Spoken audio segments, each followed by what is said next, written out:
James Lockyer, I'm welcoming you as a director of the Association in Defense of the Wrongly Convicted, who have organized this occasion tonight. We have a lot of important people here from the point of view of our organization especially, and by that I mean people who were wrongly convicted, who we have helped clear their names in one way or another, and we'll be introducing them later. Just for the moment, let me say this. It's delightful to see everyone here, although any conference or any talk about the death penalty is bound to be something of a somber occasion. I think it's worth reminding ourselves that for more than 50 years, our country had a series of prime ministers who opposed the death penalty. We started with John Diefenbaker, Lester Pearson, Pierre Trudeau, Joe Clark, Bram Mulroney, Kim Campbell, Jean Chrétien, Paul Martin. All of them opposed the death penalty without qualification. And I always felt that that was a sign of the civility and the civilization of our country, that we elected people who opposed the death penalty. It was as if we automatically did it. But unfortunately, that's no longer the case. As you know, we now have a prime minister and indeed a government that would probably like to bring back the death penalty if it could. I don't think it can, but we have to worry that it would if it could. The death penalty, of course, shows an astonishing indifference to human life. And the person I've been asked to introduce today has always shown an astonishing respect for human life. Eddie Greenspan, back in the mid-'80s, led the movement to stop the return of the death penalty. Its return was sought by a private member in the then Conservative government of Bram Mulroney, albeit Bram Mulroney himself did not support the death penalty. On the contrary, he opposed it and voted against its reintroduction. And its reintroduction was defeated, but in no small measure due to Eddie Greenspan. As I say, it's a very somber subject, the death penalty. It's hard to talk about it with any degree of levity. But there was one rather notorious occasion when Eddie was presenting his views on the death penalty in a public forum, when he was asked by a member of the audience what he thought of corrupt politicians. And Eddie, never being a PC person, responded, "Well, there really isn't enough rope for them."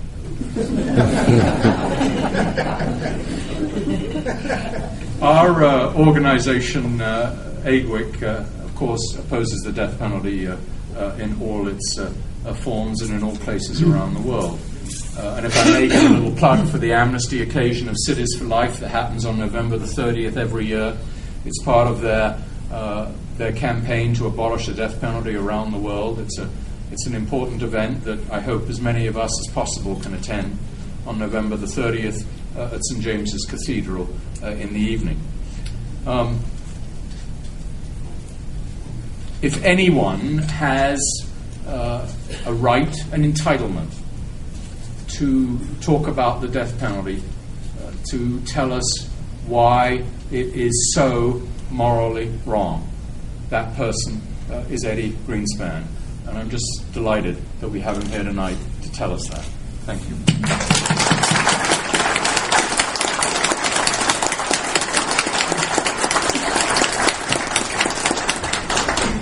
Thank you very much, James.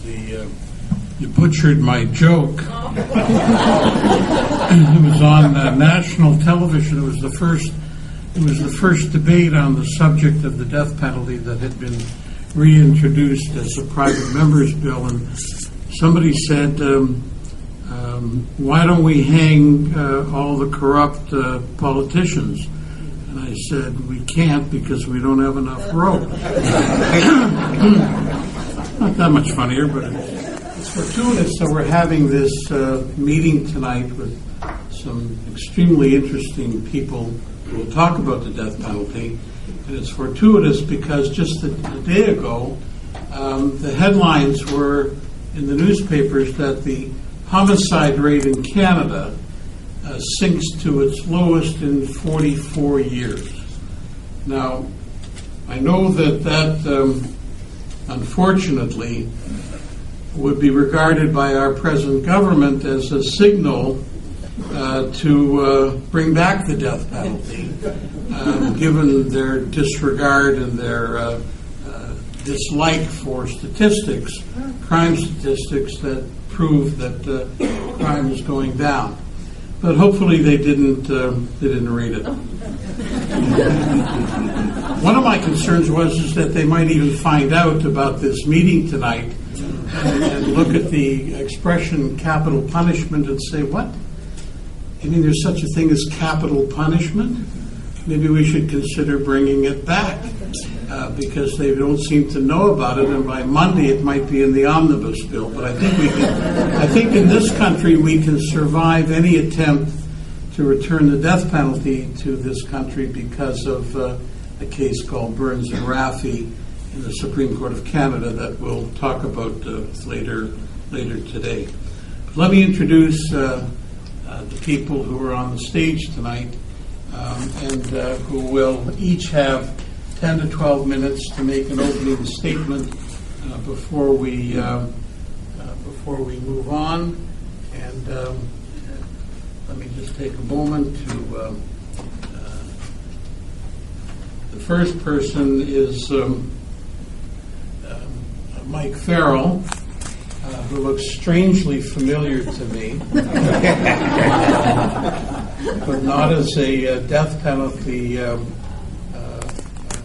anti-death penalty advocate, but nevertheless is a very famous actor, writer, producer, and activist who founded Death Penalty Focus in California, which actively supports the abolition of the death penalty. He's been a director of the National Coalition against to abolish the death penalty, and has spoken out in numerous countries on the subject. We also have with us Pat O'Connor, who will speak after Mike, who's the author of The Framing of Mumia Abu-Jamal and Scapegoat, the Chino Hills Murders, and The Framing of Kevin Cooper, that's to be released in 2012.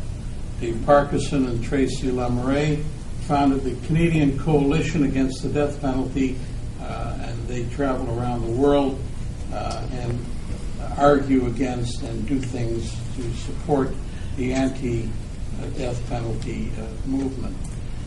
We also have Juan Roberto Melendez-Colon, who spent 17 years, 8 months, and 1 day in Florida's death row until his exoneration and release on January 3rd, 2003. Whatever any of us have to say about the death penalty pales to what we will hear from someone who lived it, and someone who should be a clear signal to the world that this is a unjustified, horrible punishment that must come to an end everywhere in the world. I'm going to call on Mike Farrell first to talk about how he got involved in the death penalty movement and what his activities have been, and more importantly, what it is that he has learned after all these years of being totally committed to a subject as important as this. Thank you, Eddie, and thank you all for being here. Thank you, Wynn, for the invitation. It's a bit embarrassing, I must say, to be here with you, representing a country that still kills its citizens. But we're working to end that practice, and I believe we will succeed. I don't know that it's important, particularly how I got involved in it. I've been a social justice activist for many years, opposing things that tend to deny the value and dignity of each individual human being, and those things have to do with racism and sexism and classism and all the other isms that we know so much about these days. But it seems to me, and I've said it too many times probably, that the death penalty in terms of our criminal justice system, the death penalty is like the lid on the garbage can. And once we remove that lid, people of the United States are going to be forced to look into that rotten, stinking, maggot-infested mess that is our criminal justice system in general and be moved to do something to fix it. I have been in too many prisons and on too many death rows and worked on behalf of too many people who are no longer among us to not have come to a place where, and I'm a pretty easygoing, friendly guy, but I hate the death system. And I hate it for a number of reasons.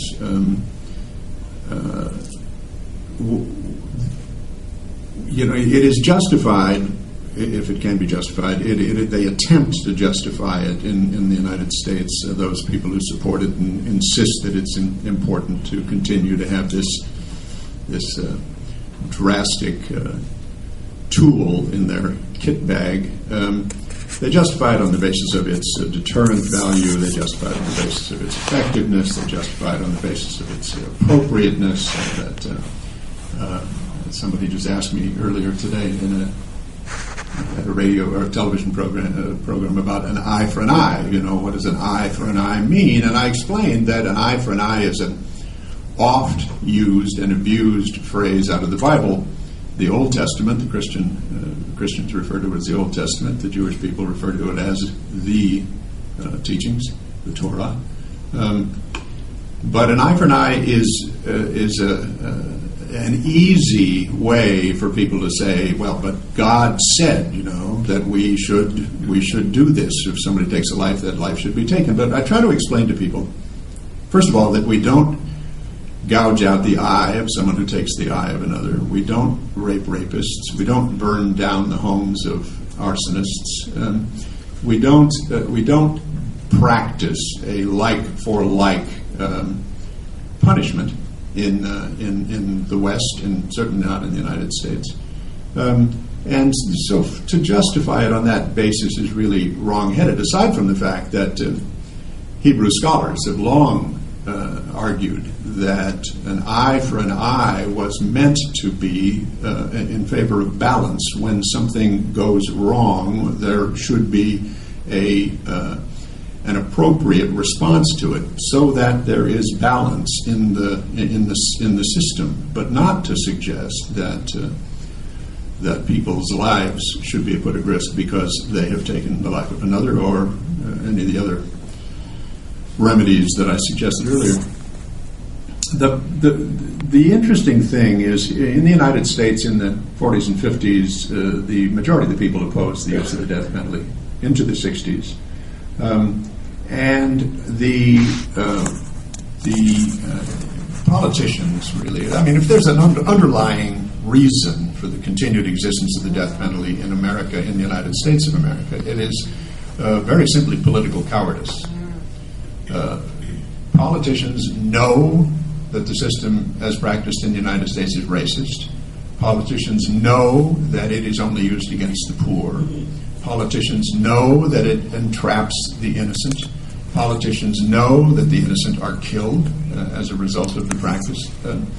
And yet they continue to insist that it's appropriate. And the reason they continue to insist that it's appropriate is because it is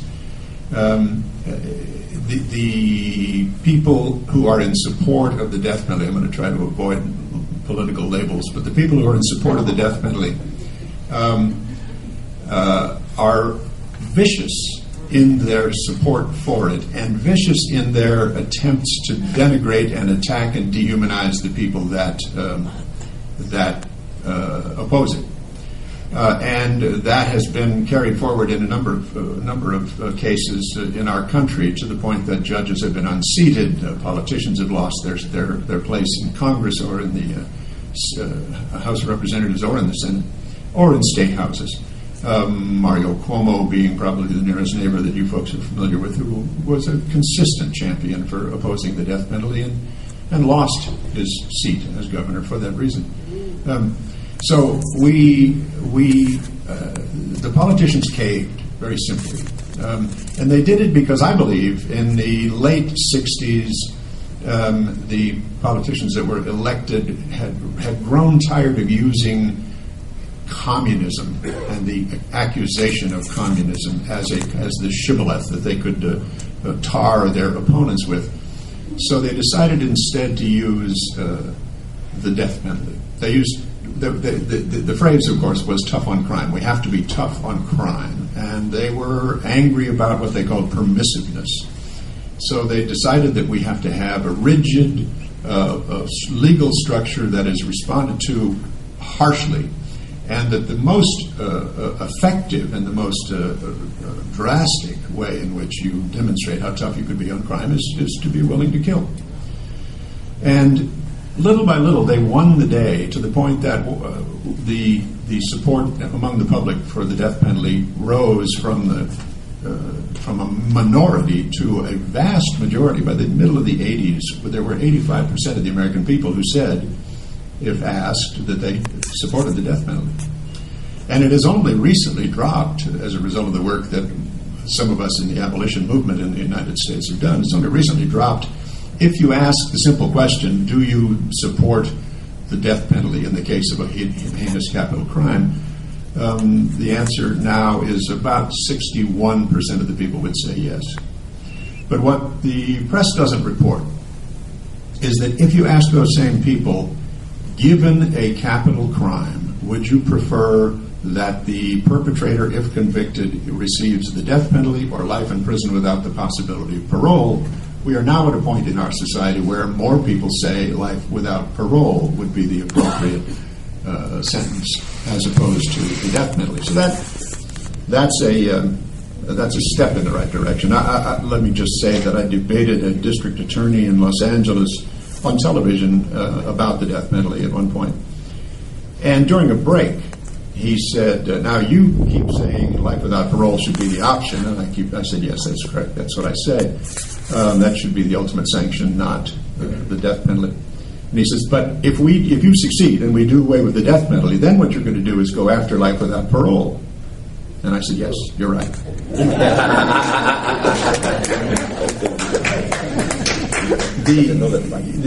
The idea that human beings are only the dregs of society that need to be dispensed with as so much garbage is something that I find personally offensive. So when we, over time, have made the case to the American public that it is inappropriate to be killing people, taking innocent, or not innocent necessarily, some people guilty of heinous crimes, out of a cage, shackled, manacled, and overpower them and take them into a chamber where their lives are extinguished is an inhumane and anti-human thing to do. And I'm with Paulo Freire, the Brazilian educator, who says to dehumanize another is to dehumanize ourselves. And I believe very strongly that what is happening in the United States of America today, the ugliness you see before you on television and read about in the papers, the assassination of individuals by drone and the torture of human beings in dark chambers, the like of which should never have been in existence. The grotesqueries that are being carried forward in the name of the United States of America today, I believe, are the direct descendants of this process of having your society told that it's okay under certain circumstances to take a life, to denigrate a human being, to destroy and dehumanize a person to the degree that ultimately we can eliminate her or him. So we have slipped, I think, into a terrible trough. And what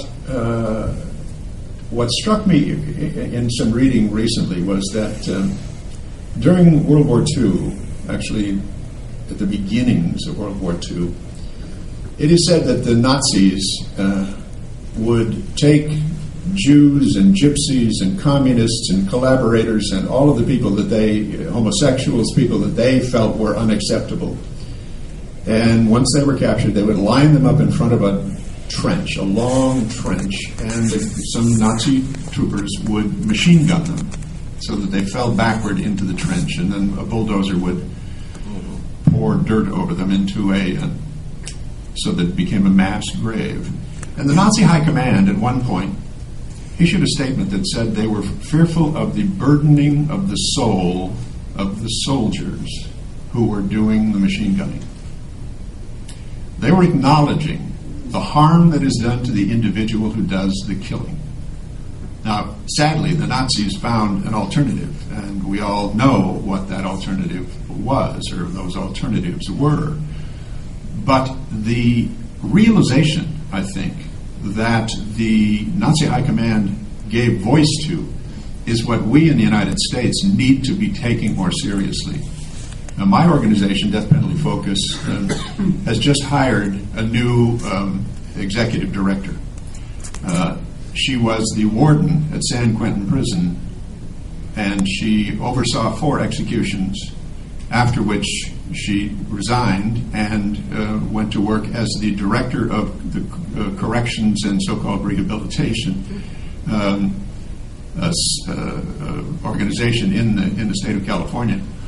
And she resigned from that and finally came to us and said, if you're interested in having me be your executive director, I'm interested in the job. We are now coming to a place where people are coming forward with their experience and saying, this process is killing us all. And it is for that reason that we are succeeding in our attempt to bring the public to the point where they will say no more. And that will, of course, then make it safe for these cowardly politicians to do the same thing. And I will happily tell you that as of, I've forgotten what day it is, as of yesterday, the day before yesterday, I announced at a press conference in Los Angeles, California, beside former Los Angeles District Attorney Gil Garcetti and former California Attorney General John Vandekamp, that we are going to put on the ballot in California in November of 2012 a repeal initiative that will say we will stop the use of the death penalty, we will replace it with the highest sanction being life in prison without the possibility of parole, and we believe we will eliminate the death penalty in California.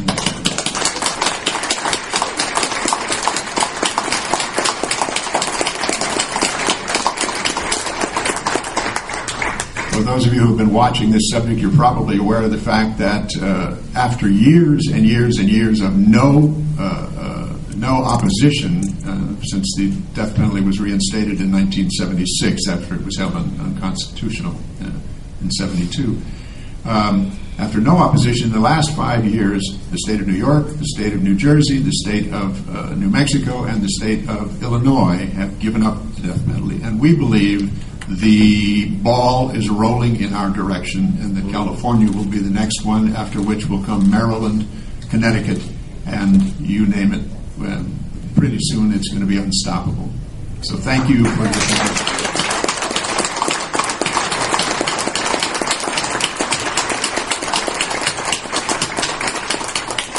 Matt O'Connor. That was excellent, Mike. He said a lot of things that make me think about issues in California where I've been focused for the last couple of years. You know, there's 3,600 people in the United States on death row. 711 of them are in California. 11 of them are women. Since 2006, there's been a moratorium on the death penalty because a federal judge in San Jose And by the way, the lawyers for the defendant was Kenneth Starr, who prosecuted Bill Clinton. Kenneth Starr took this case of this, he's talking about a heinous murderer. This guy was a heinous murderer, convicted without any remorse, but Starr took the case because he said it was a violation of this defendant's Eighth Amendment right to, not to be punished a cruel and unusual way. And Judge Fogel at the time, he agreed and put California through all these steps to try to figure out how to do executions in a humane way. I mean, it was oxymoronic, but that's what the challenge was. They spent $800,000 redoing the death chamber from the old gas chamber. They spent $800,000 to make that more presentable. And their big problem was they couldn't get anybody in the medical profession though to come in and actually do it. And without medical professional personnel in the lethal injection procedure, some very bad things have happened and can happen. So the judge, he told them to get an anesthesiologist or at least an RN to do it, and they couldn't get it. So the moratorium stayed in place. Judge Fogel's taken a new job in Washington, D.C., and there's either a Clinton or Obama appointee taking his place. I just don't remember right at this minute. But it looks to me like sometime early in 2012, next year, something will be done where it's clear, the path is cleared for California to reinstate the death penalty. If it's going to change there, I think it's going to be because of the economics of it. With 700 people on death row, California is spending $1 billion a year incarcerating these people. It costs like $80,000 to put a person in the general population. $80,000 per person more to put a person in the general population, like Mike's talking about, life without parole, and you're in prison. Death row, operating death rows is extremely expensive. Plus of all the appeals only death row inmates are entitled to. So the state takes on this humongous burden in perpetuity. I mean, your average death row case takes 25 years. And the person usually gets out either because he dies, he gets off death row because he dies in prison, or very seldom is exonerated. But, all right, having said that, I'm going to do a quick update on Mumia Abu Jamal's case, just because I know a lot of people are interested in it, and this is one case that confuses a lot of people. In 2001, a federal judge in the 3rd District, that's in Philadelphia, said that the judge's jury instructions to Mumia's jury were improper. He didn't explain, he failed to explain the importance of the mitigating circumstances. So he ordered the Philadelphia DA's office to either give Mumia a new trial, a new sentencing hearing, or sentence Mumia to life without parole. That was the choice. Well, they are extremely vindictive in Philadelphia because Mumia was convicted of murdering a police officer. So the DA went to the judge and said, "Judge, we don't want him off death row. We want to appeal this." They sure as hell weren't going to give him a new sentencing hearing. This would have been tantamount to a whole new trial for Mumia, and they couldn't have gotten these witnesses who perjured themselves the first time to do it again. Their key witness, they said, was dead. So anyway, they kept Mumia on death row, and they kept appealing it. They finally went to the Supreme Court. They went back to the Third. The Third said, no, we uphold Judge Young and this federal judge's decision. They finally appealed it this year to the Supreme Court, and the Supreme Court threw it back and said, no, we uphold the Third Circuit's standing. So Mumia now is right back where he was in 2001, where the DA has a choice of giving him life without parole, put him in the general prison population where his privileges would greatly increase and his life would improve dramatically, or to give him a new penalty phase hearing. Not any question about his innocence, just a penalty phase. Should he get death again? So I don't see that happening, and that was the one victory I could point to for Mumia of all the years I've followed this case. is for him not to have the death sentence reimposed.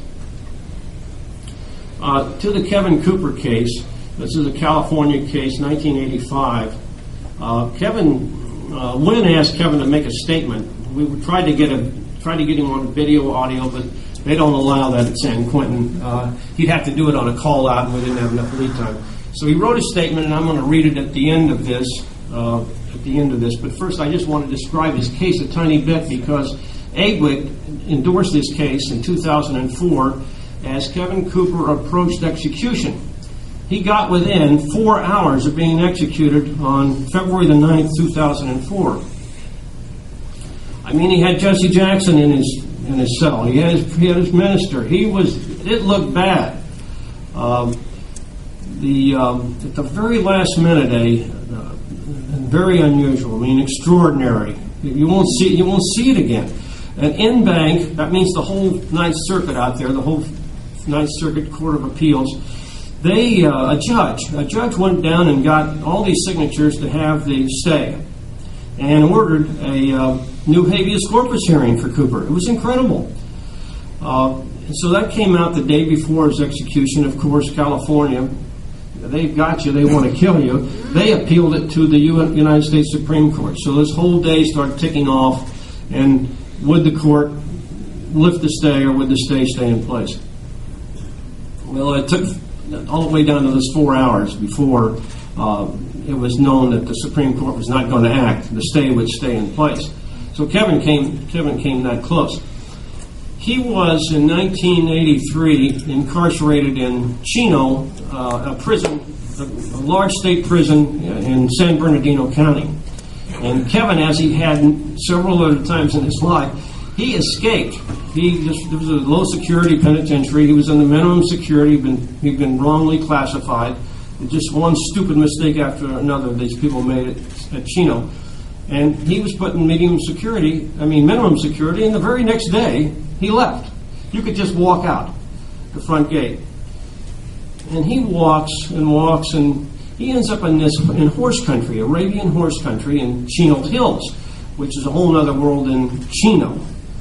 And these are these big horse farms, Arabian horse farms, and he finds this, he's not sure, but it looks like nobody's in this house, and he finds a vacant house. It's 125 yards below, 125 feet below this family's hilltop house in Chino Hills.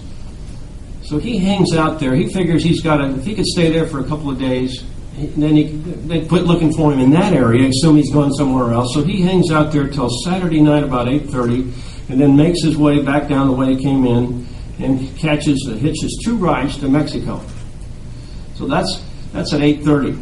Around midnight that night, this family in this hilltop ranch house, the mother, the father, their 10-year-old daughter, 11-year-old house guest, and their son, who's 8 years old, are viciously attacked with an axe, a hatchet, 1 or 2 knives, and an ice pick. And they are all murdered except for the little 8-year-old. And his throat is cut from stem to stem, and he's left for dead. His lungs are punctured. He very much looked like he was dead. But he survives.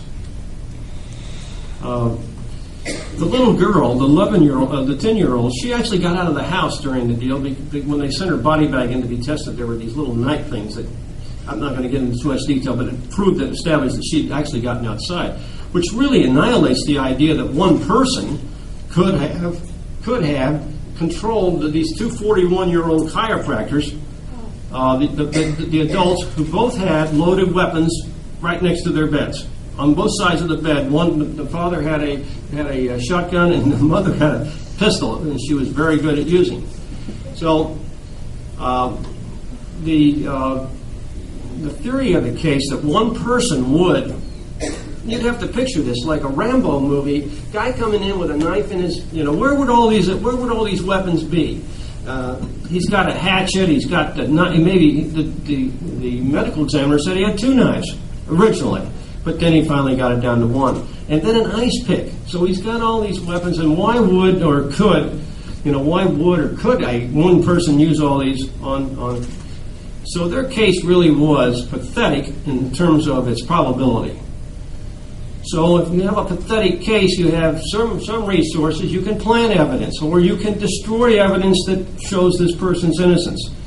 So these murders were committed by 3 white guys.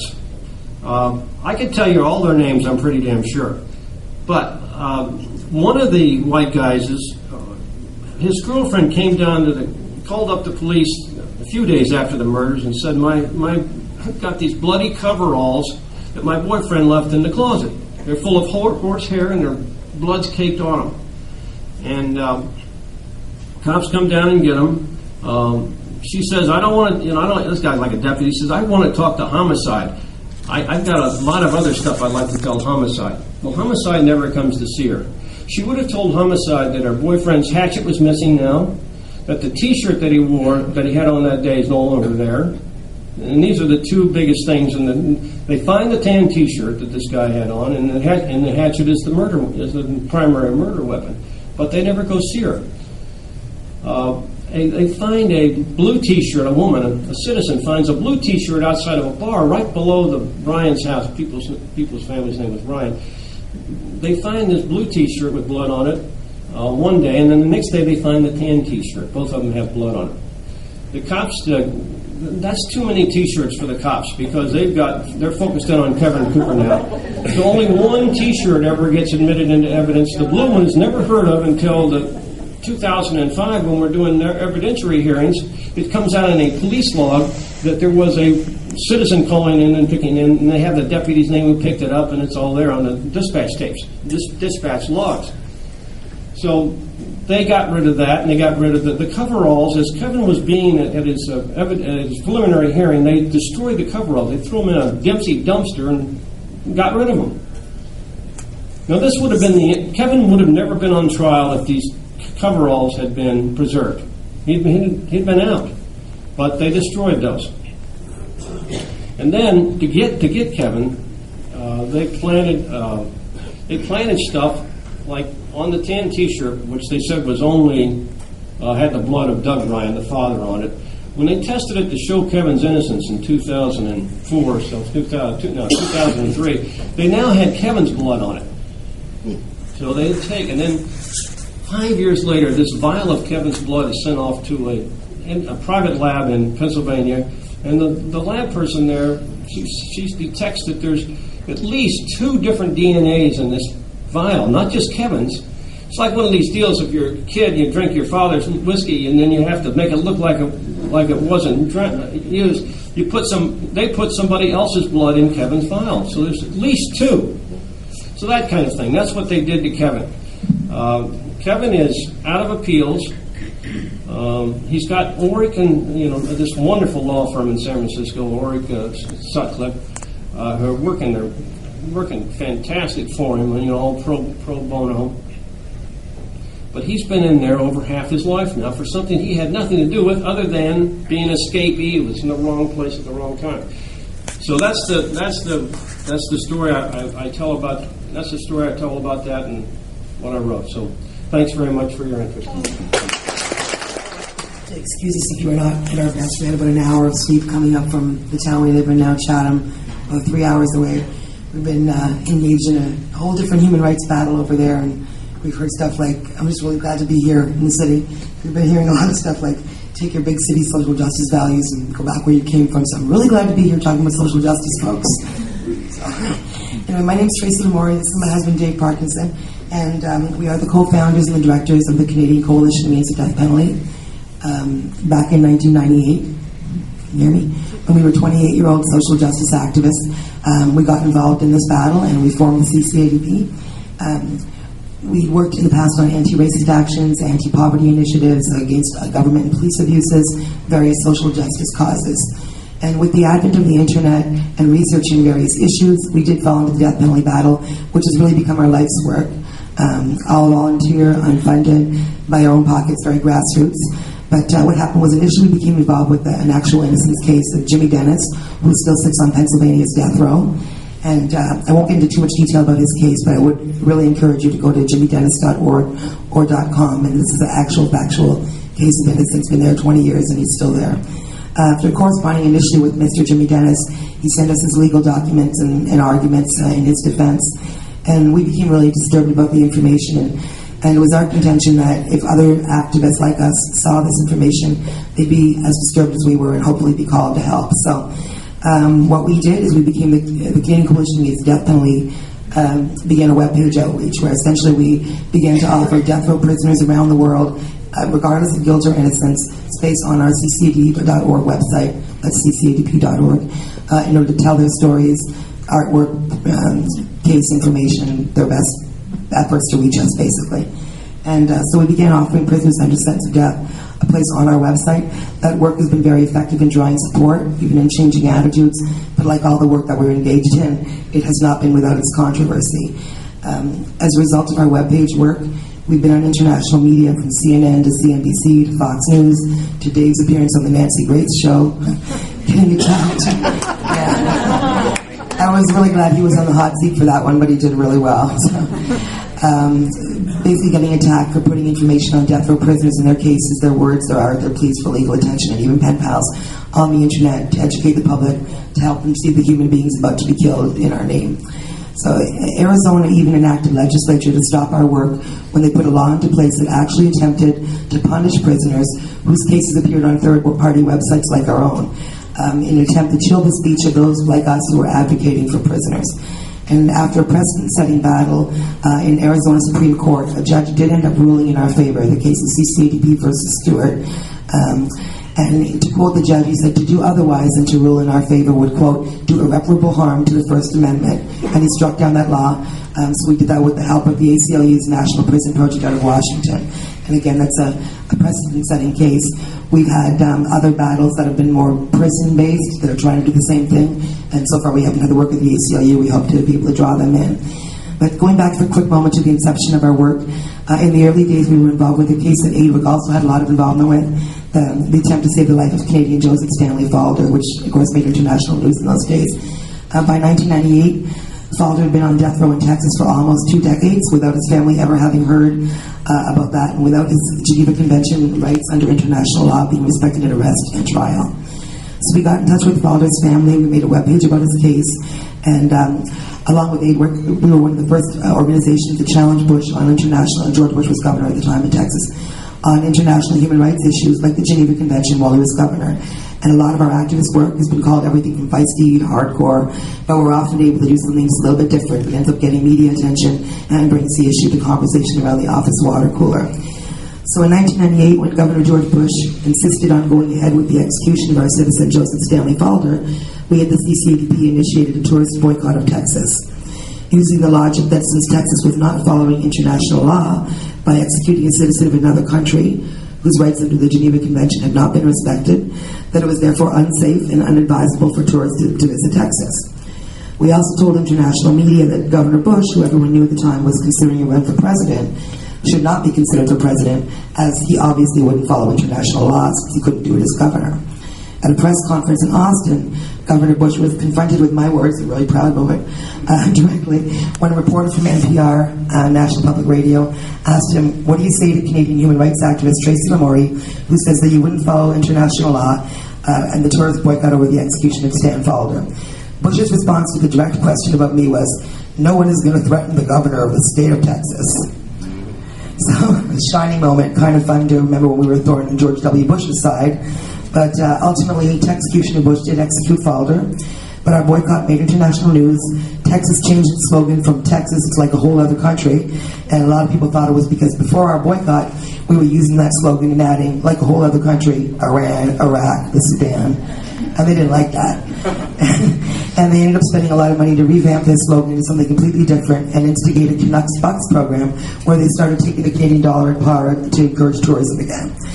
The next time Bush heard from us was during the high-profile execution of Shaka Sankofa, born Gary Graham, in Texas in 2000, right around the time when Bush was about to run for president. The Shaka's case garnered a lot of international attention. Songs were written about him. Bianca Jagger and Jesse Jackson were there at his execution. an activist.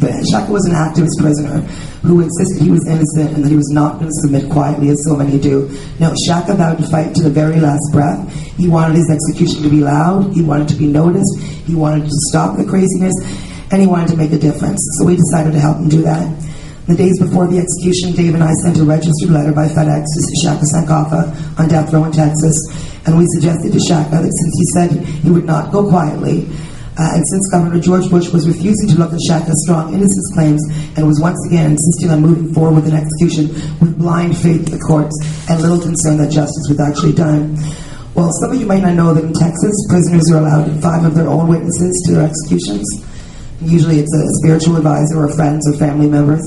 So what we did is we suggested to Shaka that he should leave one spot free and write a registered letter to George Bush and the media, personally inviting Bush to Shaka's own execution so that Bush could have, in quotes, the courage of his convictions, since he refused to stop that execution, to actually come out to the execution chamber to view for himself the reality of what his signature on an execution warrant actually meant.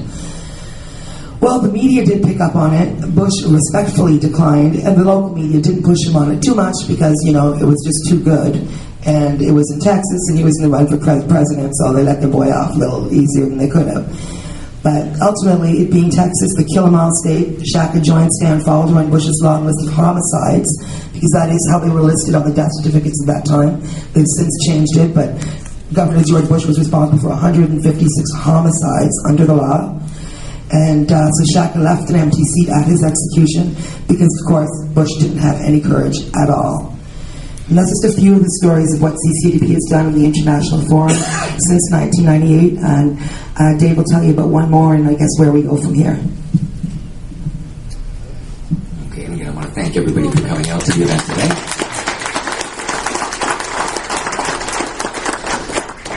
And thank Tracy as well. So as Tracy was saying, we have been involved in a number of death penalty cases, more than a number. Since our inception in 1998, we've grown to over 1,000 death row prisoners who have a presence online.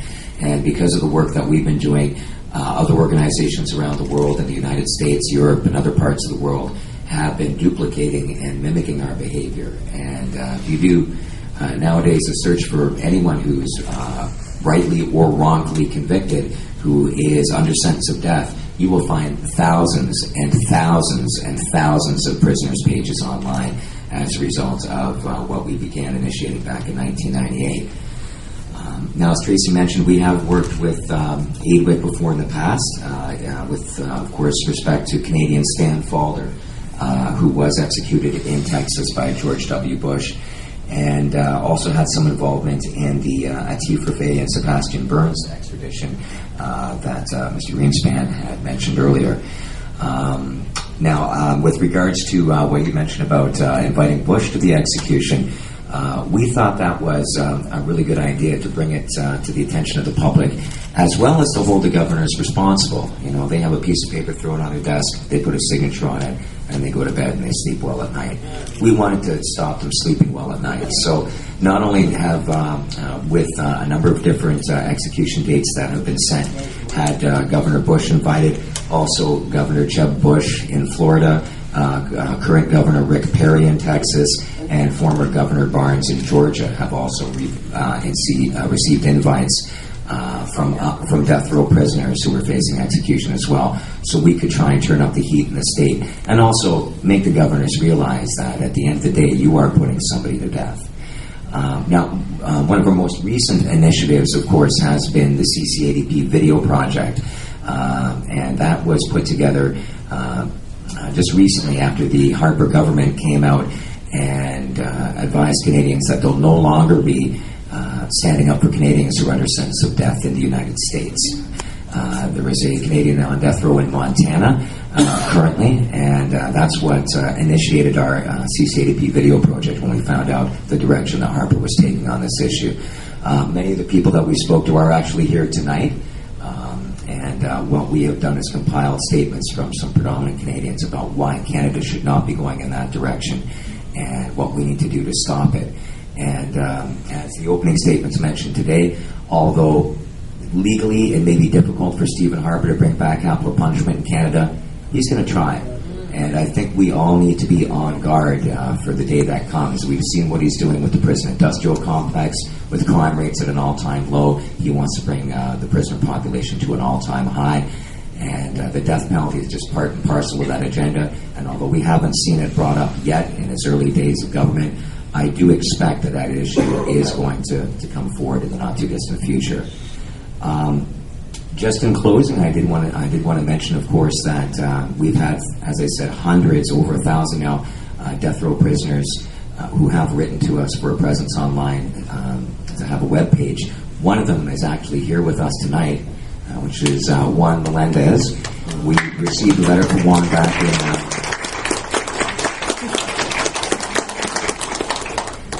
We received a letter, I believe it was originally at the end of 1998. We had the page up in early 1999 when he was still on death row in Florida, with all his claims of innocence and the legal documentation that he'd sent us. Fortunately, Juan is one of the few people who has been exonerated and is no longer on death row. But I would encourage everyone here to check out our website at ccadp.org, as well as Jimmy Dennis's website at jimmydennis.com. To see numerous faces and cases of individuals who are still under sentence of death, both in the United States and in many jurisdictions around the world where we are able to communicate with them by mail. I guess in closing, I just want to say that we do need to be on the lookout for Stephen Harper bringing back the death penalty. And again, as has been mentioned, it may be difficult legally for him to do so, but don't expect that to stop him.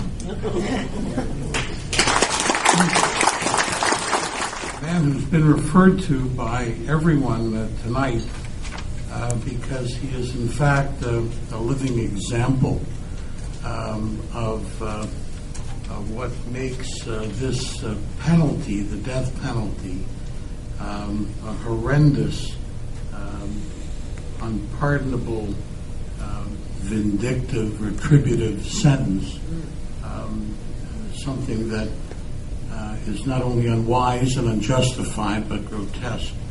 And he's living proof of a prosecution that was a corrupt prosecution by prosecutors who were corrupt themselves, who was tried for a brutal murder that he did not commit, in which there was no physical evidence, 2 witnesses, a police informant, and a co-defendant who was threatened with the electric chair and who got 2 years probation for testifying against him. This man is probably one of the main reasons I became a criminal lawyer.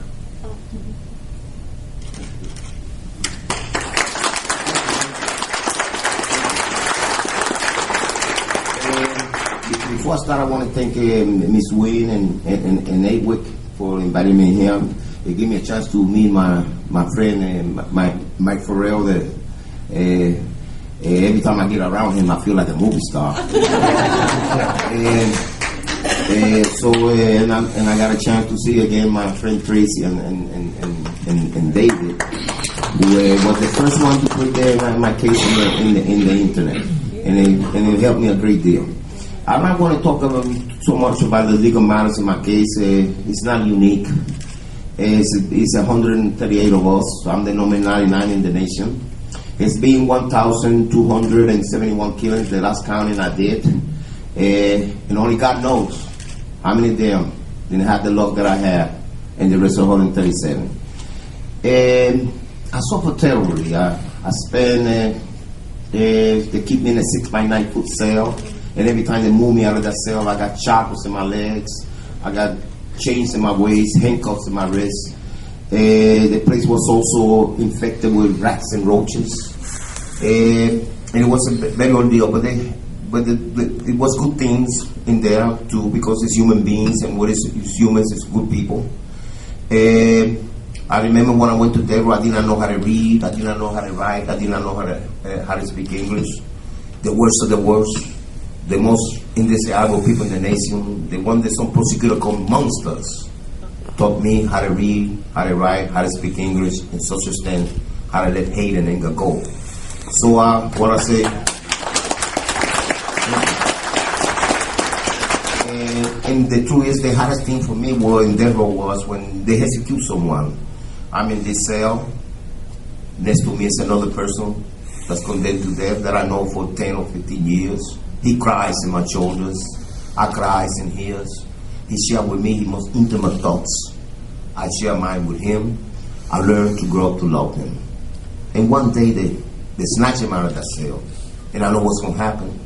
They're going to kill him. And I cannot stop it. My time is the electric chair. They got to generate the chair with electricity. Because it's 2,010 volts, they got to go to his body in order to get him killed. And I can hear this pulsy sound. That still stay in my mind. And I know precisely the time when they burn the life out of him. This is no movie. This is the real thing. The lights do go off and on. And I cannot stop it. But the worst thing about it is some of them are innocent. Like Jesse Tefaro, Benny Dems, Leo Jones, Pedro Medina. And my homeboy from Puerto Rico that the state of Florida on a plea bargain offering him 5 years. He did not took it because he did not commit the crime. And it cost him his life. Angel Nieves Diaz. And all I can say is, I'll see you soon. But that's the suffering that I have. Let me tell you something about the suffering of the family, the collateral damage that the death penalty brings. I remember my mama sent me a letter saying, son, I just built an altar. In that altar, I put the statue of the Virgin of the Guadalupe in it. And I called roses and I put it in it. And I prayed 3 rosaries a day, seeking, searching, looking for a miracle. And that miracle will come, son. Because I know you're innocent, and God knows that you're innocent. But you have to put all your trust in God, and one day He will set you free. 17 years, 8 months, and one day the miracle came through. Took too long, God. But it happened. But I did not know really the reality of the suffering of my mother till after 8 days after I've been out. I went to my mama's room and I noticed that tears was running down her cheeks. And I said, Mama, what's wrong? And she said, son, in spite of all that faith and hope that I had in the Vineyard of the Guadalupe and on God, for all them long years, I was saving money to bring your dead body back to the island of Puerto Rico in Florida would have execute you. And no mother in this world should go through that pain. And to finalize this, I have to say that I'm very proud to be in Canada because they don't have the death penalty. And give yourself a round of applause.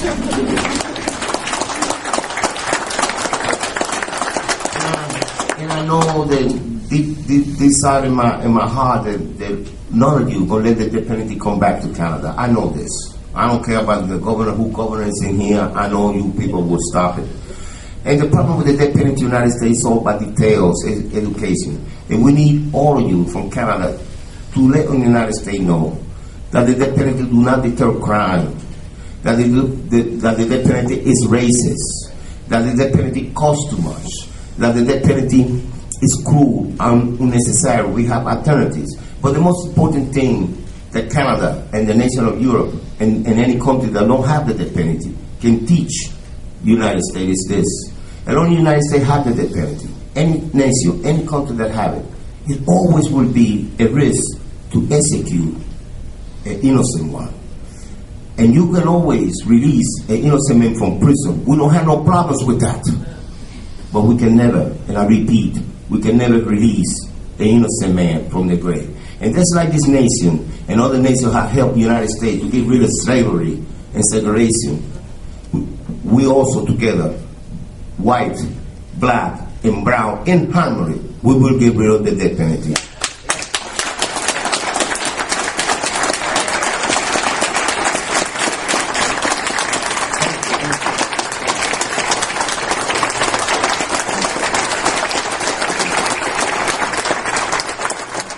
Talk a bit about the Canadian experience because it's important. It's important worldwide, and it's important in terms of the language that it uses to do away with a horrible penalty like the death penalty. We do not in this country decide to end a horrendous punishment like the death penalty by arguing that the death penalty costs too much money. There's nothing noble about an argument that something costs too much money, because it means that it would be acceptable if they could somehow figure out to do it more cheaply. That does not remove the moral abhorrence that the world must have towards this kind of penalty. In 1976, we had a Bill of Rights in this country, and the Bill of Rights was in a parliamentary democracy, is not a superseding law like a Bill of Rights in the States or a Charter of Rights. It's an ordinary statute of Parliament. And it came before the Supreme Court of Canada in 1976 to deal with cruel and unusual punishment in a case called Miller and Cockrio. I was a young lawyer at the time, but I was involved in that case before the Supreme Court, as I was in the second case that involved the death penalty. And in that case, in 1976, our country, which was moving away from death as a penalty that was used, I think our last punishment, our last death penalty, our last hanging occurred on December the 11th of 1962 in this country. We've never killed again. But in that case, in 1976, what our majority of our court said is that the words cruel and unusual are to be read conjunctively and refer to treatment or punishment which is both cruel and unusual. And the death penalty cannot, in the light of history, be considered unusual.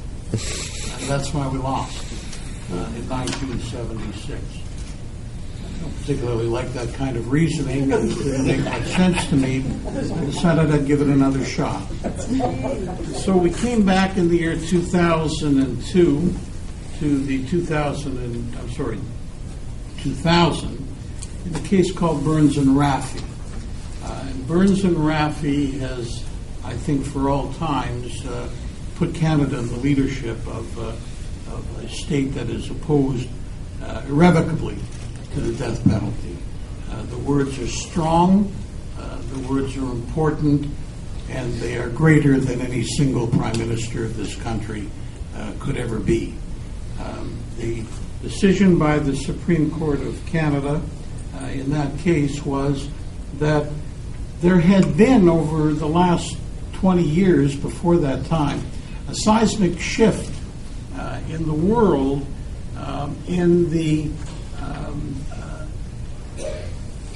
which had concluded that the death penalty was fundamentally inconsistent with any notion of respect for human dignity. And human dignity, what was important to the Supreme Court of Canada, whether it is differently constituted than it is today. But what they held in that case was that because of evolving standards of decency in the world, which opposed the death penalty, and I want to briefly talk about it, that there was a growing international trend towards the abolition of the death penalty, and that the world was clearly moving away from it. They point out in this case, as you don't see in many other cases, that the European Union's General Affairs Council says that it will work towards the universal abolition of the death penalty, that the ad hoc courts of Yugoslavia, the international crime courts, Rwanda, the Rome Statute of the International Criminal Court abolishes the death penalty. In other words, right now in the world, if you're charged with a war crime, if you're charged with crimes against humanity, or if you're charged with genocide, you cannot be executed in the world. And so that the world has moved firmly against the death penalty as being an acceptable penalty. I don't think you're going to get a stronger statement than we heard from our friend from Florida, that any state that imposes the death penalty is a state that will undoubtedly kill innocent people. It doesn't decrease the numbers of murders. In fact, it's quite opposite. And it's a barbarous practice. And it's cruel and it's brutal. It's senseless. Albert Camus once said, and it's one of the strongest statements I've ever read on this, he says, "Let us call it by the name which, for lack of any other nobility, will at least give the nobility of truth. Let us recognize it for what it is essentially, revenge." Public opinion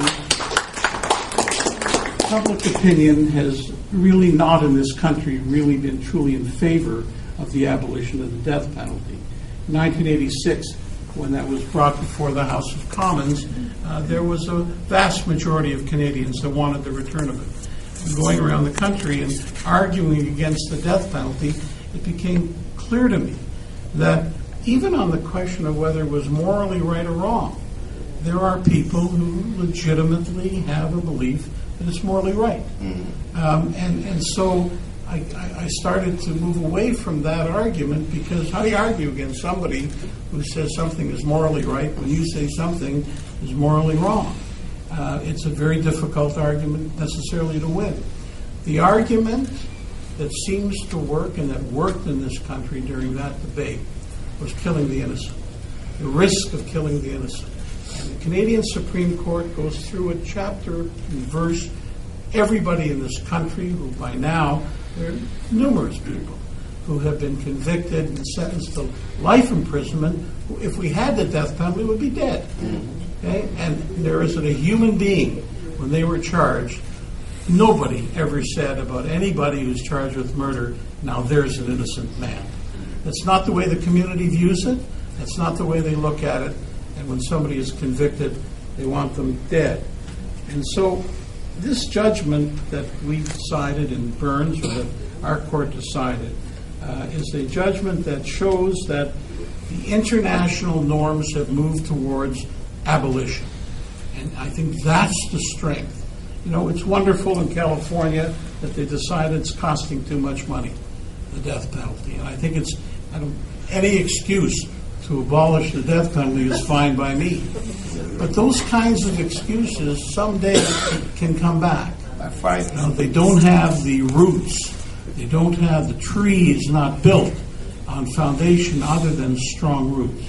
And strong roots, in my estimation, requires a recognition that the death penalty is a violation of human rights, which we find repugnant and we will not ever permit again. I mean, even in the United States, where they have now abolished it for the mentally retarded, what they call mentally retarded. And they have a definition of it. And so what do they do in order to get around it? They figure out giving this person some kind of drug that for the period of time that they want to kill him, he will not be insane by law.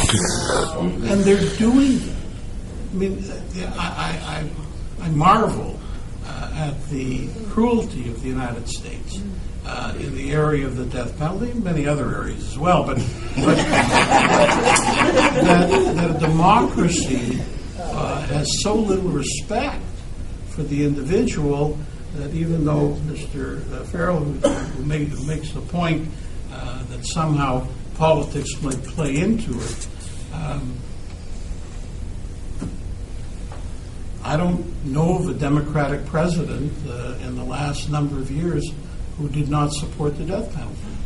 I do not know of a Republican president who did not support the death penalty, but I don't know of people who are crying out against the death penalty in the United States, whether they're Democrats or Republicans. I have a sister who's a criminologist in the United States, and when Clinton became the president, she thought, didn't because Clinton happened to be in favor of the death penalty. And yes, you get a Mario Cuomo, but unfortunately, there aren't enough of them in the United States. And yet, they have to be isolated more and more. They have to ultimately come to the realization, whether they come to it because it's a money cost or whatever, that they must move away from it. And I think these international courts will lead us in that direction, that we cannot understand how somebody can be convicted of genocide and not be facing death, and yet in a state, if they kill somebody, be facing death on weak or little or no evidence. And so I'm very hopeful that the death penalty will not exist in the next 25 years anywhere on earth except in barbarous countries that have barbarous results. And I would even hope, although I don't have much great faith in the fact, that China may abolish it. I don't have that. I read last week in a paper a banker in Iran has left Iran, and there's a $2 billion fraud, which is much less than Bernie Madoff. And they want to bring him back so they can execute him for a white-collar fraud. It's not just reserved for murder in a lot of those countries that are, unfortunately, the United States is part of that short list. So I think we can hope for it, and I think we can actually go to bed at night knowing that Stephen Harper... The death row inmate that I was speaking about earlier tonight, he's at San Quentin, been there since 1985. And Aidwyc endorsed his case, and this is why, and then Wynn asked him to make a statement for tonight, and I'll read it now. Dear friends of the Association in Defense of the Wrongfully Convicted, in 2004, Mr. Reuben Hurricane Carter came to California as Aidwic's representative to speak out on my behalf. He asked the governor and the people of the state of California not to execute me.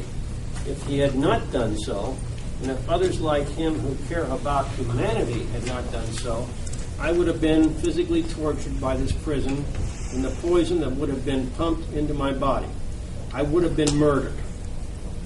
I came within 3 hours and 42 minutes on February the 9th, 2004 of being executed before it was called off. There is no doubt in my mind that without Aidwyc and the presence of Mr. Carter, the law firm of Orrick, Harrington, and Sutcliffe, and other caring and fighting people, that I would be a dead man. All this happened to me even though I am truly an innocent man who has been wrongfully convicted for murders that I did not commit. As always, in a racist and class-biased justice system, innocence makes no difference, especially when you're poor. Being or becoming a wrongfully convicted person and being sent to death row and executed is nothing new in this country called the United States of America. From the indigenous people to whom this land of America once belonged, to the imported Africans whose enslavement built it, to all the other people who came here, they all have been victims of America's unjust criminal justice system. America's history truly speaks for itself, and therefore no one can be truly surprised at what is taking place today. Time has not changed, and one need not look any further than the recent murder of Mr. Troy Anthony Davis in Georgia to see this fact of modern day, old school lynching. In the USA, once a person is convicted, no matter how wrongfully, and no matter how corrupt the prosecution, under the Anti-Terrorism and Effective Death Penalty Act, a prisoner must prove by clear and convincing evidence that no reasonable fact finder would have found him or her guilty, which is an almost impossible burden, given that often the evidence that can do that has been lost, or even worse, destroyed by the police and or the prosecution, as in my case. Under this and other laws, we have been trying to get relief, and while we have certain federal circuit judges say that this state, quote, may be about to execute an innocent man, unquote, and that I have been framed by the police, and that my case needs to be heard, I am still in great danger in California if California restarts executions, which it may do very soon. I will be in the same place I was in 2004 when I came within 4 hours, a few hours, of being murdered by the state of California. All over this world and currently in this country, people are standing up and speaking out against oppression. Now maybe they will start to listen to us and take us seriously when we say that this system is broken and can't be fixed. We are fighting the same fight and against the same system of injustice. Anything that the Association in Defense of the Wrongfully Convicted can do to help me is greatly appreciated by me, my family, my friends, and all who care about humanity.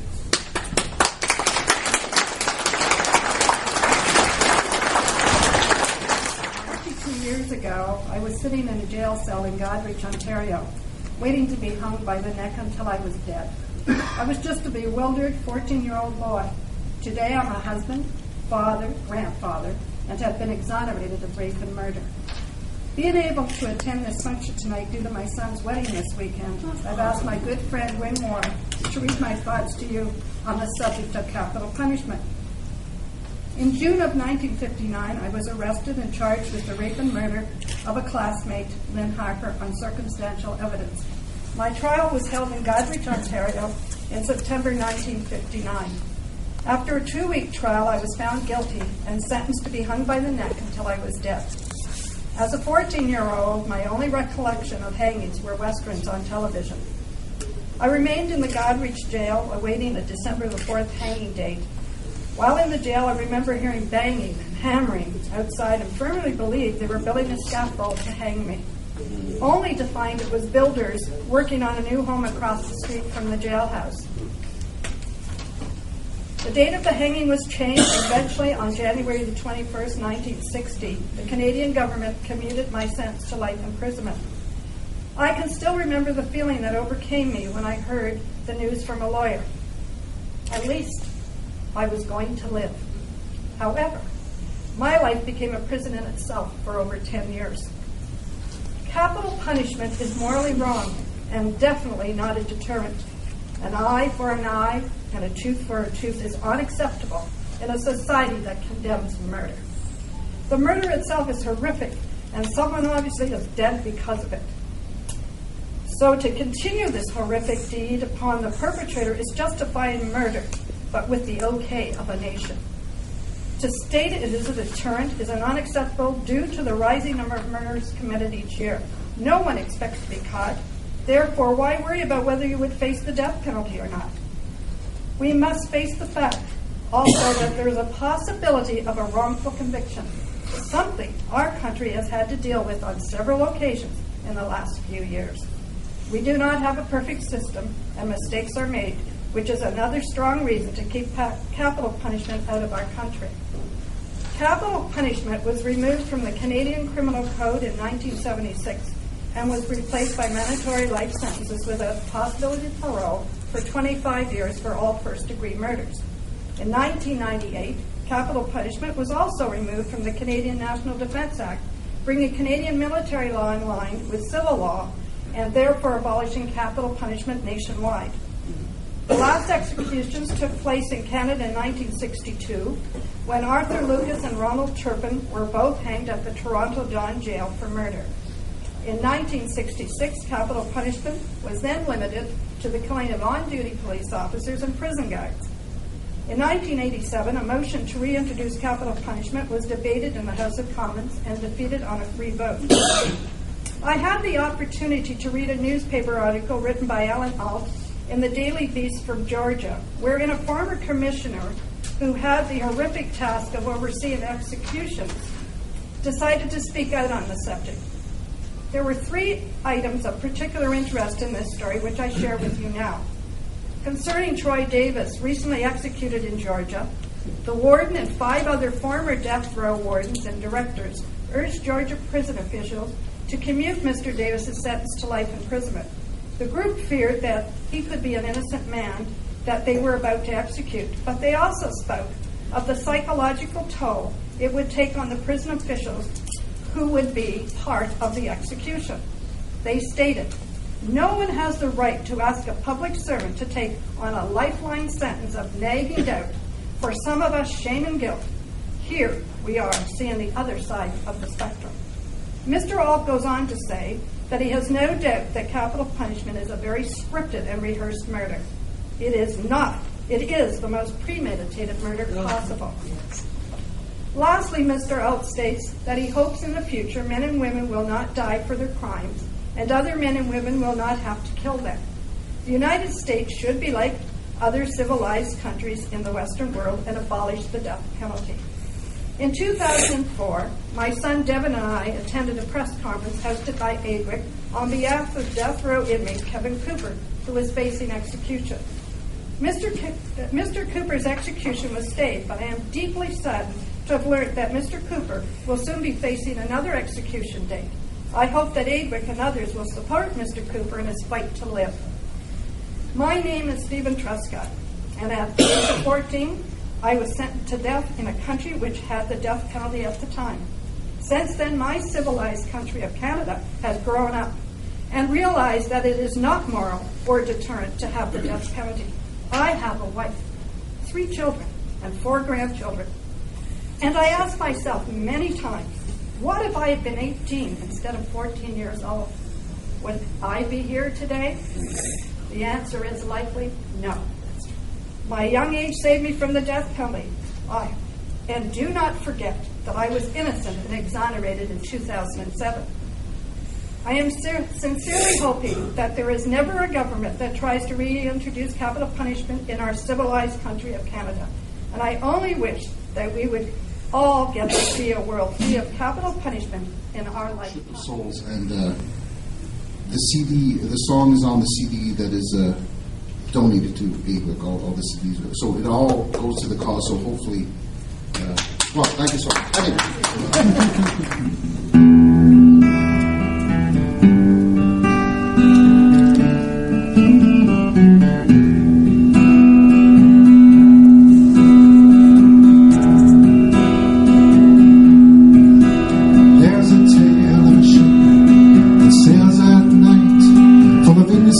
Souls come to make things right. I remember sitting on my father's knee, listening to stories he was telling me about the war and the people he lost, fought for their country at any cost. But there's one story I can never forget, about a man who died unjustly. It's not cleared yet.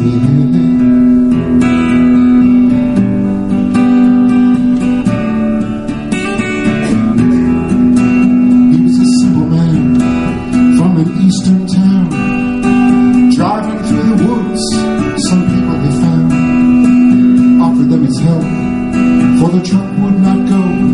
Said, I'll check on you in a couple of days or so. 2 days later, was done. The truck was still there, but the people were gone.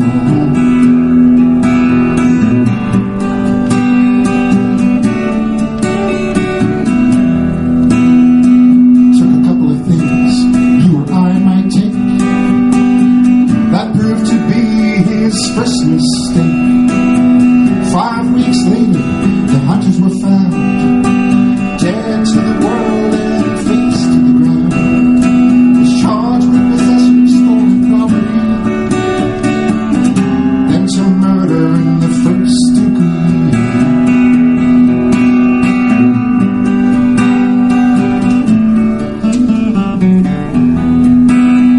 From way high up, his fate had been sealed through misrepresentation, evidence concealed. The hunters were from another country. Can't you see how this would harm our tourist industry? Through steel-barred windows, he thought ominously, does that ship of souls have a place for me?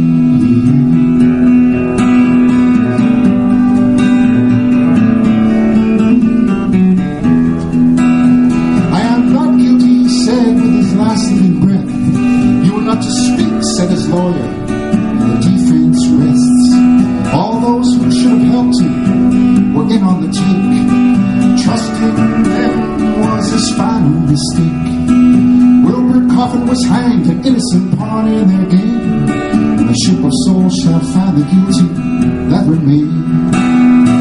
Now I ask you, what will you do when that ship comes calling?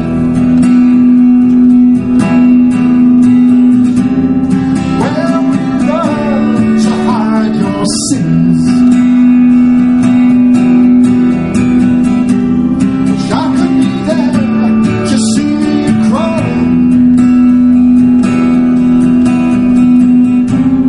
What will you do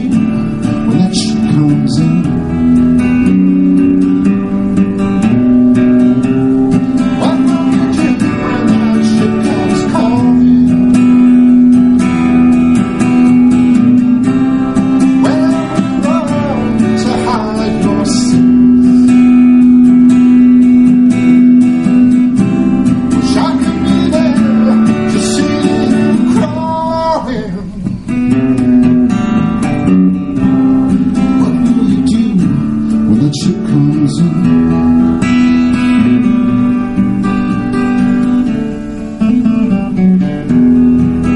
As I remember sitting on my father's knee, listening to stories he was telling me.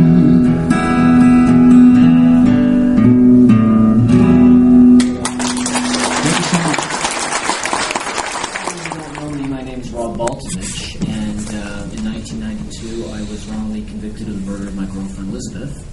One of the reasons why I'm here to you before you today as an innocent man is because I was acquitted in 2008, mainly because I benefited from the extraordinary work of two lawyers who were working on behalf of the Association in Defense of the Wrongly Convicted. And so for that reason, it's my pleasure to introduce you to some of the wrongly convicted who are here tonight, some of whom were already pointed out by Dave Moran, but for those of you who don't know them, Jeff Smith,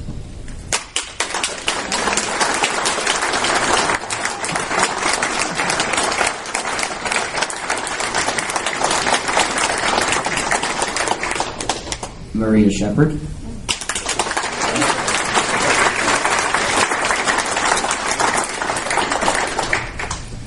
Romeo Filion,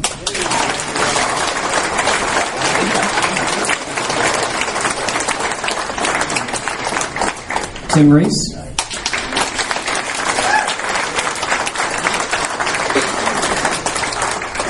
Gary Como,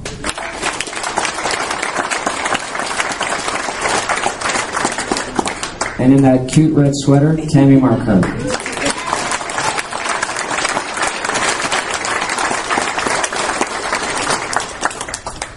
We have many special guests here this evening. First of all, before I introduce them, I'd also like to thank everyone for being here tonight, because you're all very special for actually taking time out to be here.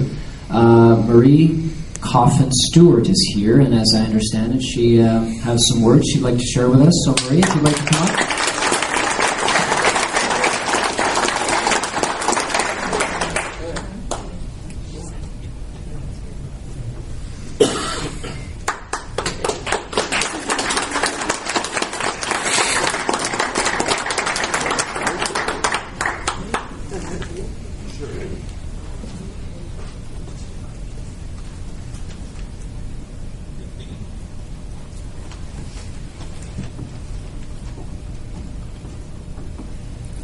My name is Marie Coffin. I'm Wilbert Coffin's sister. On February the 10th, 1956, my brother was hung. It was for a crime which I know he did not commit. It was totally political. The American government demanded that the Quebec government do something because the hunters from America had been killed in the bush in Gaspé. You have no idea what it's like as the date of execution came nearer and nearer. You walk the floor, you cry, you pray. Nothing stops it.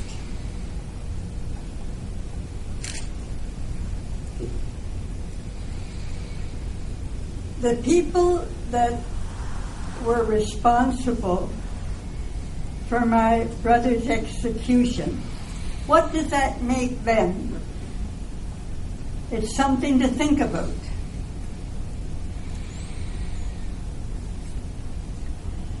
It changes your life completely.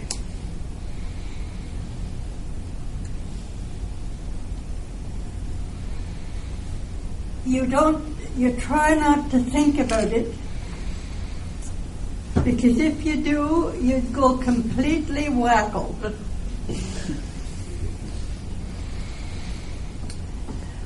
If only we had had Aidwyc behind us back then, things would have been so different.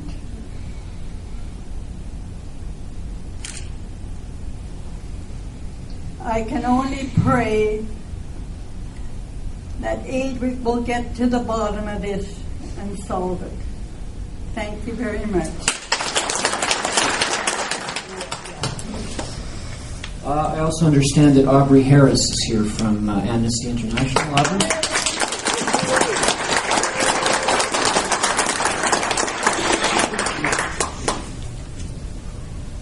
Hi. I was asked to come up and say a few quick words about the Troy Davis case, and I also wanted to bring your attention to a very similar case that Amnesty International has been watching in Missouri. And I was going to put a plug in for Cities for Life, which has already got a few plugs already. I'll let you know a little more about that. As many of you know, Troy Davis was executed on the 21st of September, this last month, despite serious doubts about his guilt. It was his fourth execution date that Troy had faced, and several of them had come within hours of being executed. Troy Davis was convicted without any physical evidence. He was convicted on the testimony of 9 witnesses. Of those 9 witnesses, 7 had recanted or changed their testimony. Of the remaining 2, one of them was the primary alternative suspect. In fact, they had affidavits signed by 10 people identifying that witness as the true killer.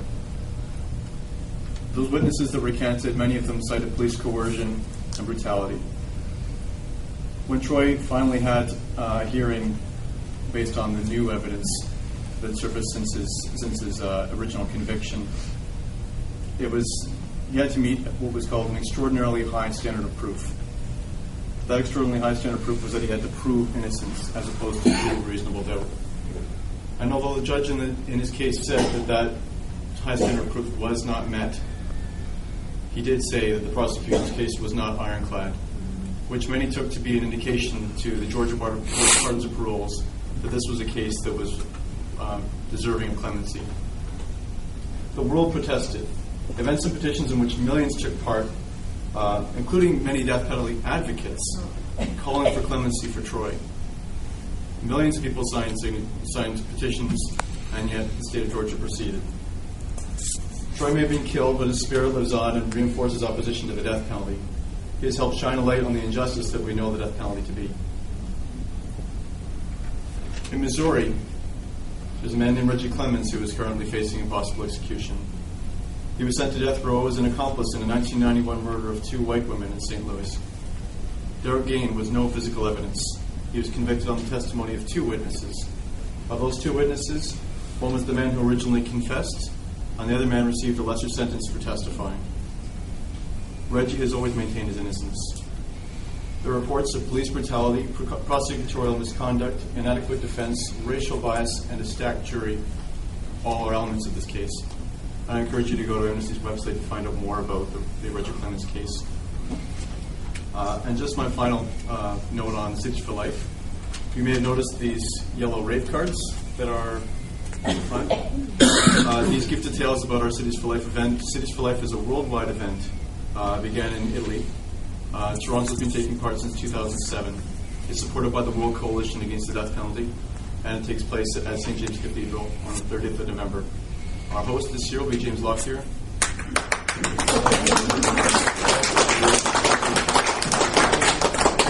Our keynote address will be from Alex Neve, who's the Secretary General of Amnesty Canada.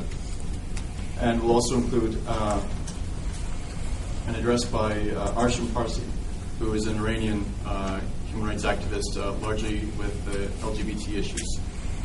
And if you have other questions about Amnesty International, just find me afterwards. Thank you. Questions and answers.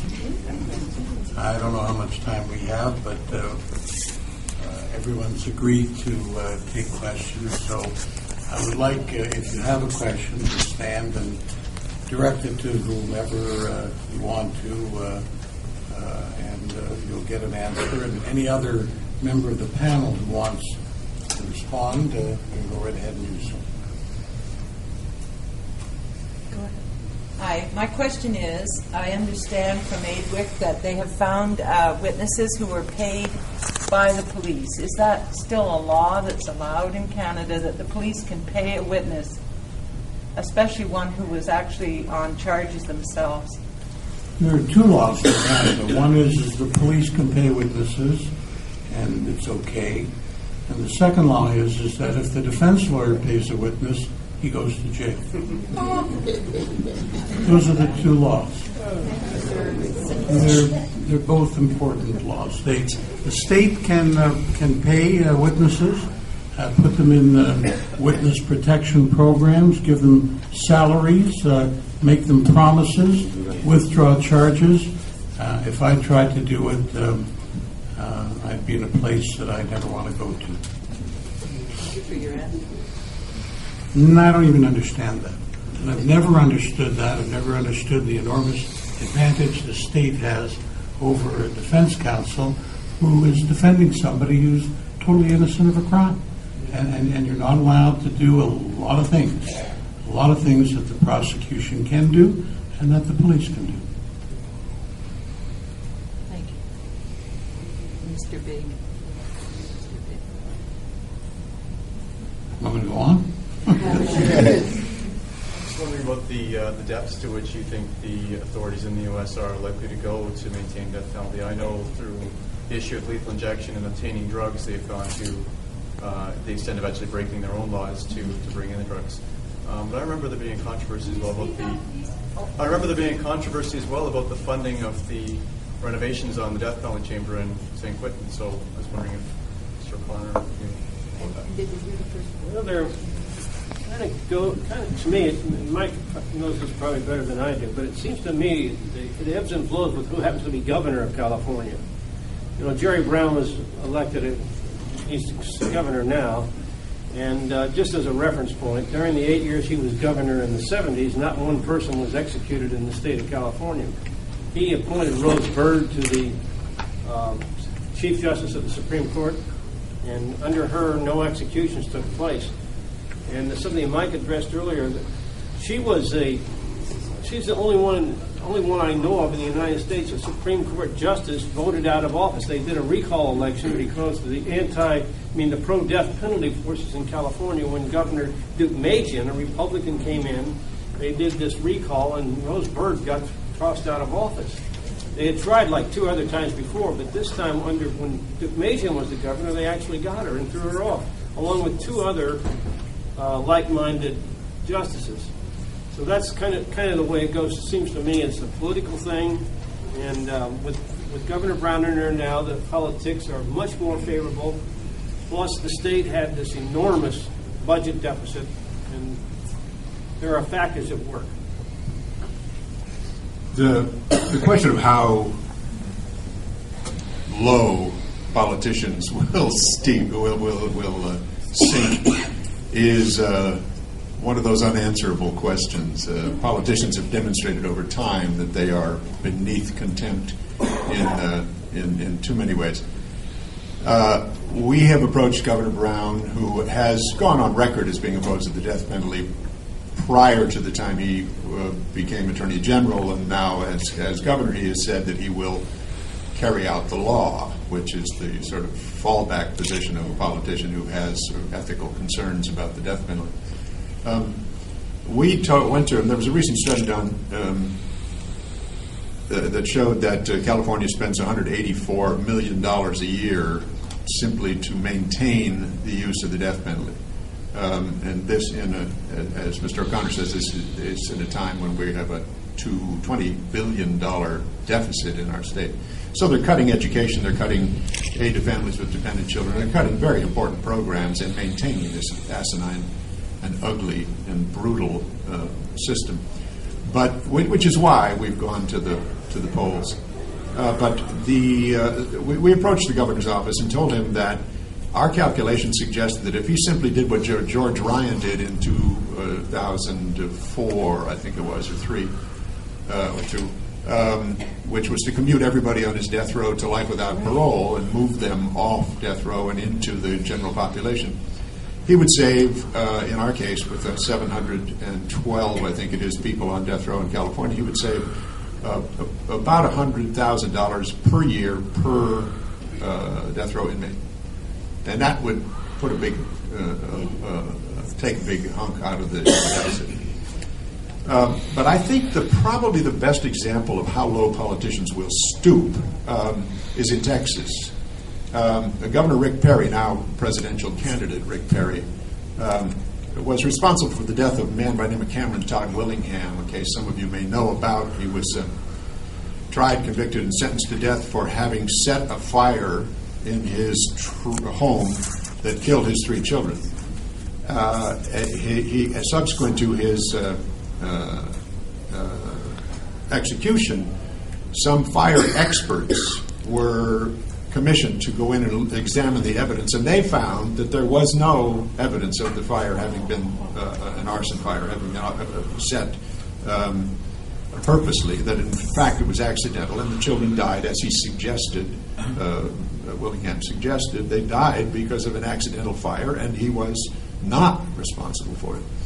However, the governor chose to ignore the experts' findings and allowed Willingham to be executed. That case has come back now, and it would be haunting Governor Perry, except for the fact that the state of Texas put together a body to examine cases of possible wrongful convictions, and the first one they looked at was the Willingham case. And when they were ready to sit down and make a ruling on this case, Governor Perry fired the leader of the commission and 2 members of the commission and replaced them with political friends of his who decided they didn't want to look at that case.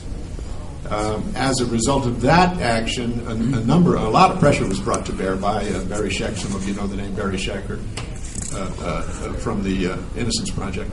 And they finally got another ruling, or another willingness, stated willingness on the part of this commission to look at the case. And then the Attorney General of the state, appointed up, or crony of the governor's, said that he was making a ruling that no case that was, I believe where the execution took place before a certain date, and of course Cameron Todd Willingham's was before that date, would be subject to examination by this commission.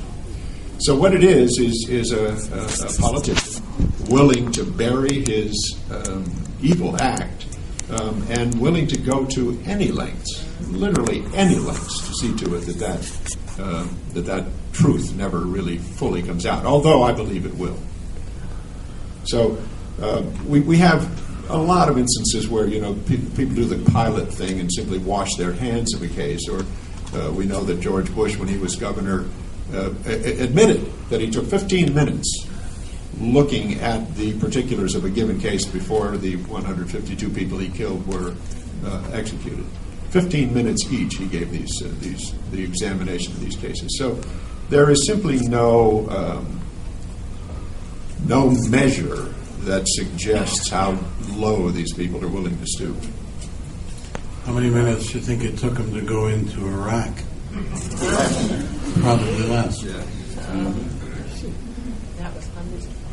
Tell me, in your case, it's always interested me in a lot of these cases where it's demonstrable that there's been corruption on the part of the prosecutors and corruption on the part of the police. In your case, it's clear there was. Did any prosecutor get either demoted or fined or charged with a criminal offense and went to jail? No. I think I know the answer to my question, but I just wanted to put it here. Talking like a trial lawyer now. Did anybody even get investigated about it? No, and the only thing they did to the prosecutor, in my case, when I got out, they no longer gave him no more homicide cases. Thank God for that. That's the only thing they did. Did you consider suing him, or were you out of time? Yes, we did sue him. We sue him, sue the state, and we know that when we sue the state, we're not going to get nothing because they got what they call immunity, and immunity protect them. But we sue it to get the publicity out to let people know about the injustice. That's the only purpose. We know we're not going to get done. If there's no penalty against a policeman or a prosecutor from destroying or hiding or secreting evidence, lying and cheating, if there is nothing to stop them from doing it, then they will do it.